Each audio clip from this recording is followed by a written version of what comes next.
পাচ্ছি না। আহলে বাইতে রাসূল ছোট ছোট ছেলেরা পর্যন্ত এ জালেম এজিদকে কি দেয় নাই, ভোট দেয় নাই। এ তোমারা সামবর্ণ দিবে না, কারে দিবে? আমার ভোট আমি দেব, যাকে ইচ্ছা তাকে দেব। এনে যাকে ইচ্ছা তার ভোট দিবে, দেয়া আছে ভাই ভোট। এই খারে ভোট দিও কিয়ামতের মাঠত হিসাব দান করিব। আলা যার যার রাস্তাতে তোয়াইলে কইলে তোরা আহার বিরুদ্ধে উল্টো ফুল্টো বুঝিবে। ভোট তাহারা ন দিও না, মেয়র নির্বাচনের ভোট খজনা দিও দে চিনি বেগুনরে, তো অসুবিধা নেই। আর কামায় করছি, তোমার কাম তুমি করছো। আজকে দেশের অবস্থা কি আমাকে বলেন তো? হায় হায় হায় হায়, আজকে পৃথিবীর করুণ অবস্থা কেন?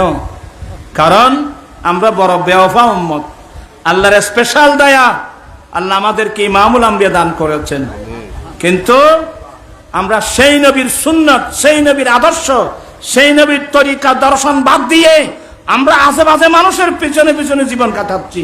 ঠিক কিনা ভাইয়েরা আমার?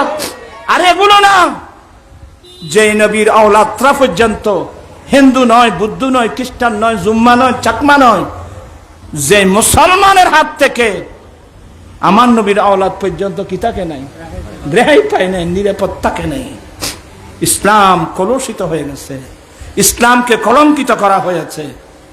তবে আমি একটা মাত্র নসিহত করব, আর যে সময় যারা আহলে বাইত রাসূলের বিরুদ্ধে গিয়েছিল এরা আমাদের চেয়ে আরো বড় মজবুত মুসলমান ছিল। অ্যাক্সিডেন্ট হয়েছে কোথায়? একটা পয়েন্ট মাত্র।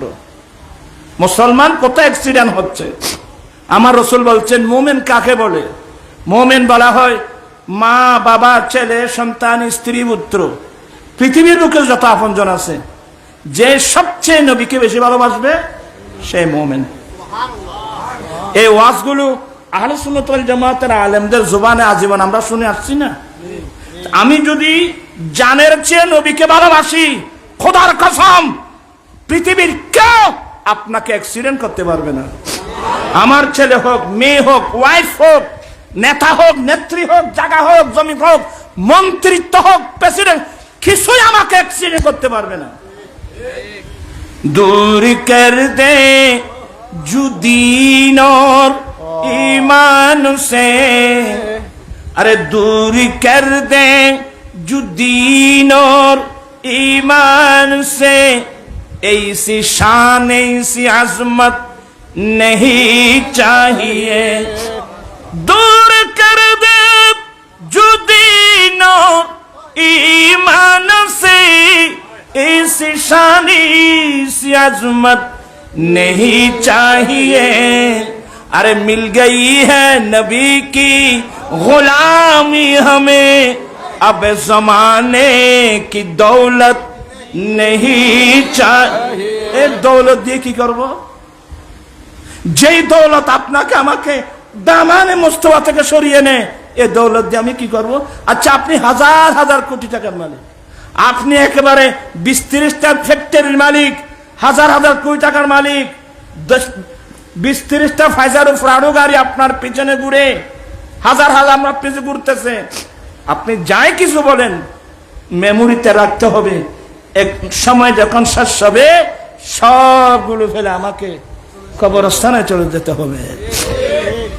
এবার বলুন বিল্ডিং কোথায়? এবার বলুন ফাইজার গাড়ি কোথায়? এবার বলুন নেতৃত্ব মন্ত্রিত্ব কোথায়? এই জন্য মনীষীরা বলেন ভাবিয়া করিও কাজ, করিয়া ভাবিও না। ময়দানে কারবালায় এগুলো আমি বলতে পারি না, বলিও না, আমার অন্তর বরদাস্ত করি না। কিভাবে সম্ভব?